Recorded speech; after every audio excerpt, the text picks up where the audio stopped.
Don't think they're important enough. Peter scheduled an appointment to drive out to see the scrap metal worker and help him with the plan changes.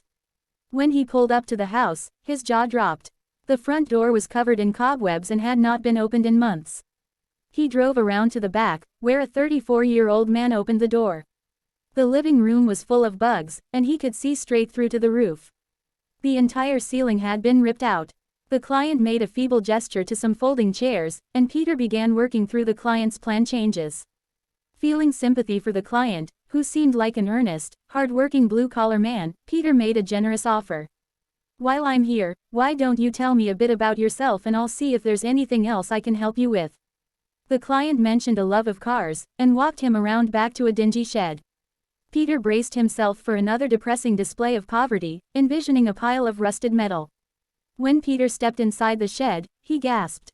Spread out before him in immaculate condition were a first-generation Chevy Camaro, built in 1966. Two vintage Australian Valiant cars with 1,000 horsepower engines for drag racing. A souped-up coupe utility car. And a Ford coupe from the movie Mad Max. The client was not a scrap metal worker. He owned a lucrative scrap metal business. He had just bought the house to fix it up. It was on 11 acres, and it cost $1.4 million. Peter spent the next year re-engineering the client's business, improving his tax position, and helping him renovate the house. "All I did was start out by doing a kindness," Peter notes. "When I got to work the next day, I had to laugh at my colleague who wasn't prepared to give a bit by driving out to visit the client." Peter went on to develop a strong relationship with the client, whose fees multiplied by a factor of 100 the following year, and expects to continue working with him for decades. Over the course of his career, giving has enabled Peter Odette to access opportunities that takers and matchers routinely miss, but it has also cost him dearly. As you'll see in Chapter 7, he was exploited by two takers who nearly put him out of business. Yet Peter managed to climb from the bottom to the top of the success ladder, becoming one of the more productive financial advisors in Australia. The key, he believes, was learning to harness the benefits of giving while minimizing the costs. As a managing director at Genesis Wealth Advisors, he managed to rescue his firm from the brink of bankruptcy and turn it into an industry leader, and he chalks his success up to being a giver. "There's no doubt that I've succeeded in business because I give to other people. It's my weapon of choice," Peter says. "When I'm head-to-head with another advisor to try and win business, people tell me this is why I win." Although technological and organizational changes have made giving more advantageous, there's one feature of giving that's more timeless. When we reflect on our guiding principles in life, many of us are intuitively drawn to giving. Over the past 3 decades, the esteemed psychologist Shalom Schwartz has studied the values and guiding principles that matter to people in different cultures around the world. One of his studies surveyed reasonably representative samples of thousands of adults in Australia, Chile, Finland, France, Germany, Israel, Malaysia, the Netherlands, South Africa, Spain, Sweden, and the United States. He translated his survey into a dozen languages, and asked respondents to rate the importance of different values. Here are a few examples. List 1 Wealth money, material possessions power dominance, control over others pleasure enjoying life. Winning doing better than others List 2 Helpfulness working for the well-being of others responsibility being dependable social justice caring for the disadvantaged compassion responding to the needs of others takers favor the values in List 1, whereas givers prioritize the values in List 2. Schwartz wanted to know where most people would endorse giver values. Take a look back at the 12 countries above. Where do the majority of people endorse giver values above taker values? All of them. In all 12 countries, most people rate giving as their single most important value. They report caring more about giving than about power, achievement, excitement, freedom, tradition, conformity, security, and pleasure. In fact, this was true in more than 70 different countries around the world. Giver values are the #1 guiding principle in life to most people in most countries. From Argentina to Armenia, Belgium to Brazil, and Slovakia to Singapore. In the majority of the world's cultures, including that of the United States, the majority of people endorse giving as their single most important guiding principle. On some level, this comes as no surprise. As parents, we read our children books like The Giving Tree and emphasize the importance of sharing and caring. But we tend to compartmentalize giving, reserving a different set of values for the sphere of work. We may love Shel Silverstein for our kids, but the popularity of books like Robert Greene's The 48 Laws of Power Not to mention the fascination of many business gurus with Sun Tzu's The Art of War. Suggests that we don't see much room for giver values in our professional lives. As a result, even people who operate like givers at work are often afraid to admit it. In the summer of 2011, I met a woman named Sherry-Ann Pless, an executive at a prestigious financial services firm. Sherry-Ann was clearly a giver. She spent countless hours mentoring junior colleagues and volunteered to head up a women's leadership initiative and a major charitable fundraising initiative at her firm. My default is to give, she says. I'm not looking for quid pro quo. I'm looking to make a difference and have an impact, and I focus on the people who can benefit from my help the most. To enrich her business acumen, Sherry-Ann left her job for 6 weeks, enrolling in a leadership program with 60 executives from companies around the world. To identify her strengths, she underwent a comprehensive psychological assessment. Sherry-Ann was shocked to learn that her top professional strengths were kindness and compassion. Fearing that the results would jeopardize her reputation as a tough and successful leader, Sherry-Ann decided not to tell anyone. I didn't want to sound like a flake. I was afraid people would perceive me differently, perhaps as a less serious executive, Sherry-Ann confided. I was conditioned to leave my human feelings at the door and win. I want my primary skills to be seen as hardworking and results-oriented, not kindness and compassion. In business, sometimes you have to wear different masks. The fear of being judged as weak or naive prevents many people from operating like givers at work. Many people who hold giver values in life choose matching as their primary reciprocity style at work, seeking an even balance of give and take. In one study, people completed a survey about whether their default approach to work relationships was to give, take, or match. Only 8% described themselves as givers. The other 92% were not willing to contribute more than they received at work. In another study, I found that in the office, more than 3 times as many people prefer to be matchers than givers. People who prefer to give or match often feel pressured to lean in the taker direction when they perceive a workplace as zero-sum. Whether it is a company with forced ranking systems, a group of firms vying to win the same clients, or a school with required grading curves and more demand than supply for desirable jobs, it is only natural to assume that peers will lean more toward taking than giving. When they anticipate self-interested behavior from others, explains the Stanford psychologist Dale Miller, people fear that they'll be exploited if they operate like givers, so they conclude that pursuing a competitive orientation is the rational and appropriate thing to do. There's even evidence that just putting on a business suit and analyzing a Harvard Business School case is enough to significantly reduce the attention that people pay to relationships and the interests of others. The fear of exploitation by takers is so pervasive, writes the Cornell economist Robert Frank, that by encouraging us to expect the worst in others it brings out the worst in us. Dreading the role of the chump, we are often loath to heed our nobler instincts. Giving is especially risky when dealing with takers, and David Hornick believes that many of the world's most successful venture capitalists operate like takers. They insist on disproportionately large shares of entrepreneurs' startups and claim undue credit when their investments prove successful. Hornick is determined to change these norms. When a financial planner asked him what he wanted to achieve in life, Hornick said that above all, I want to demonstrate that success doesn't have to come at someone else's expense. In an attempt to prove it, Hornick has broken 2 of the most sacred rules in the venture business. In 2004, he became the first venture capitalist to start a blog. Venture capital was a black box, so Hornick invited entrepreneurs inside. He began to share information openly online, helping entrepreneurs to improve their pitches by gaining a deeper understanding of how venture capitalists think. Hornick's partners, and his firm's general counsel, discouraged him from doing it. Why would he want to give away trade secrets? If other investors read his blog, they could steal ideas without sharing any in return. The idea of a venture capitalist talking about what he was doing was considered insane, Hornick reflects. But I really wanted to engage in a conversation with a broad set of entrepreneurs, and be helpful to them. His critics were right. Lots of venture capitalists ended up reading it. When I talked about specific companies I was excited about, getting deals became more competitive. But that was a price that Hornick was willing to pay.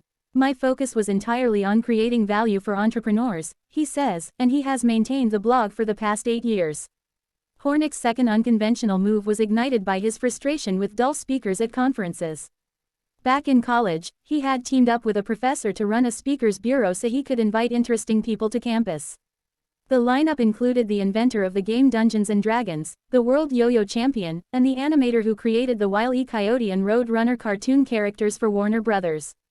By comparison, speakers at venture capital and technology conferences weren't measuring up. I discovered that I stopped going in to hear the speakers, and I would spend all my time chatting with people in the lobby about what they're working on. The real value of these events was the conversations and relationships that were created between people. What if a conference was about conversations and relationships, not content? In 2007, Hornick planned his first annual conference. It was called The Lobby, and the goal was to bring entrepreneurs together to share ideas about new media. Hornick was putting about $400,000 on the line, and people tried to talk him out of it. You could destroy your firm's reputation, they warned, hinting that if the conference failed, Hornick's own career might be ruined. But he pressed forward, and when it was time to send out invitations, Hornick did the unthinkable. He invited venture capitalists at rival firms to attend the conference. Several colleagues thought he was out of his mind. Why in the world would you let other venture capitalists come to the conference? They asked. If Hornick met an entrepreneur with a hot new idea at the lobby, he would have a leg up on landing the investment. Why would he want to give away his advantage and help his competitors find opportunities? Once again, Hornick ignored the naysayers. I want to create an experience to benefit everyone, not just me. One of the rival venture capitalists who attended liked the format so much that he created his own lobby-style conference, but he didn't invite Hornick or any other venture capitalists. His partners wouldn't let him. Nevertheless, Hornick kept inviting venture capitalists to the lobby. David Hornick recognizes the costs of operating like a giver. Some people think I'm delusional. They believe the way you achieve is by being a taker, he says. If he were more of a taker, he probably wouldn't accept unsolicited pitches, respond personally to emails, share information with competitors on his blog, or invite his rivals to benefit from the lobby conference. He would protect his time, guard his knowledge, and leverage his connections more carefully. And if he were more of a matcher, he would have asked for quid pro quo with the venture capitalist who attended the lobby but didn't invite Hornick to his own conference. But Hornick pays more attention to what other people need than to what he gets from them. Hornick has been extremely successful as a venture capitalist while living by his values, and he's widely respected for his generosity. It's a win-win, Hornick reflects. I get to create an environment where other people can get deals and build relationships, and I live in the world I want to live in. His experience reinforces that giving not only is professionally risky, it can also be professionally rewarding. Understanding what makes giving both powerful and dangerous is the focus of Give and Take. The first section unveils the principles of giver success, illuminating how and why givers rise to the top. I'll show you how successful givers have unique approaches to interactions in 4 key domains: networking, collaborating, evaluating, and influencing. A close look at networking highlights fresh approaches for developing connections with new contacts and strengthening ties with old contacts. Examining collaboration reveals what it takes to work productively with colleagues and earn their respect. Exploring how we evaluate others offers counterintuitive techniques for judging and developing talent to get the best results out of others. And an analysis of influence sheds light on novel strategies for presenting, selling, persuading, and negotiating, all in the spirit of convincing others to support our ideas and interests. Across these 4 domains, you'll see what successful givers do differently, and what takers and matchers can learn from their approach. Along the way, you'll find out how America's best networker developed his connections, why the genius behind one of the most successful shows in television history toiled for years in anonymity, how a basketball executive responsible for some of the worst draft busts in history turned things around, whether a lawyer who stumbles on his words can beat a lawyer who speaks with confidence, and how you can spot a taker just from looking at a Facebook profile. In the second part of the book, the focus shifts from the benefits of giving to the costs, and how they can be managed. I'll examine how givers protect themselves against burnout and avoid becoming pushovers and doormats. You'll discover how a teacher reduced her burnout by giving more rather than less, how a billionaire made money by giving it away, and the ideal number of hours to volunteer if you want to become happier and live longer. You'll see why giving slowed one consultant's path to partner but accelerated another's, why we misjudge who's a giver and who's a taker, and how givers protect themselves at the bargaining table. You'll also gain knowledge about how givers avoid the bottom of the success ladder and rise to the top by nudging other people away from taking and toward giving. You'll learn about a 90-minute activity that unleashes giving in remarkable ways, and you'll figure out why people give things away for free that they could easily sell for a profit on Craigslist, why some radiologists get better but others get worse, why thinking about Superman makes people less likely to volunteer, and why people named Dennis are unusually likely to become dentists. By the time you finish reading this book, you may be reconsidering some of your fundamental assumptions about success. If you're a self-sacrificing giver, you'll find plenty of insights for ascending from the bottom to the top of the success ladder. If you endorse giver values but act like a matcher at work, you may be pleasantly surprised by the wealth of opportunities to express your values and find meaning in helping others without compromising your own success. Instead of aiming to succeed first and give back later, you might decide that giving first is a promising path to succeeding later. And if you currently lean toward taking, you may just be tempted to shift in the giver direction, seeking to master the skills of this growing breed of people who achieve success by contributing to others. But if you do it only to succeed, it probably won't work. To the peacock and the panda, how givers, takers, and matchers build networks. Every man must decide whether he will walk in the light of creative altruism or in the darkness of destructive selfishness. Martin Luther King Jr., civil rights leader and Nobel Peace Prize winner several decades ago, a man who started his life in poverty, lived the American dream. He came from humble beginnings, growing up in Missouri farm towns without indoor plumbing. To help support his family, the young man worked long hours on farms and paper routes. He put himself through college at the University of Missouri, graduated Phi Beta Kappa, and completed a master's degree and then a doctorate in economics. He pursued a life of public service, enlisting in the Navy and then serving in several important roles in the U.S. government, earning the Navy Commendation Medal and National Defense Service Medal. From there, he built his own company, where he was chairman and CEO for 15 years. By the time he stepped down, his company was worth $110 billion, with more than 20,000 employees in 40 countries around the world. For 5 consecutive years, Fortune named his company America's most innovative company and one of the 25 best places to work in the country. When asked about his success, he acknowledged the importance of respect, the golden rule. Absolute integrity. Everyone knows that I personally have a very strict code of personal conduct that I live by. He set up a charitable family foundation, giving over $2.5 million to more than 250 organizations, and donated 1% of his company's annual profits to charity. His giving attracted the attention of former President George W. Bush, who commended him as a good guy and a generous person. Then he was indicted. His name was Kenneth Lay, and he is best remembered as a primary villain in the Enron scandal. Enron was an energy, commodities, and securities firm headquartered in Houston. In October 2001, Enron lost $1.2 billion in shareholder equity after reporting third-quarter losses of $618 million, the biggest earnings restatement in U.S. history. In December, Enron went bankrupt, leaving 20,000 employees jobless, many watching their life savings practically erased by the company's fall.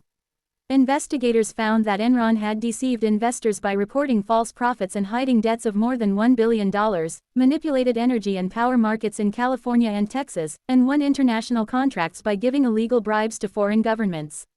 Lay was convicted on 6 counts of conspiracy and fraud. We can debate about how much Lay truly knew about Enron's illegal activities, but it is difficult to deny that he was a taker. Although Lay may have looked like a giver to many observers, he was a faker. A taker in disguise. Lay felt entitled to use Enron's resources for personal gain. As Bethany McLean and Peter Ilkind describe in The Smartest Guys in the Room, Lay took exorbitant loans from the company and had his staff put his sandwiches on silver platters and fine china. A secretary once tried to reserve an Enron plane for an executive to do business, only to learn that the Lay family was currently using 3 Enron planes for personal travel. From 1997 to 1998, $4.5 million in Enron commissions went to a travel agency owned by Lay's sister. According to accusations, he sold more than $70 million in stock just before Enron went bankrupt, taking the treasure from a sinking ship. This behavior was foreshadowed in the 1970s when Lay worked at Exxon. A boss wrote a reference recommending Lay highly, but warned that he was maybe too ambitious.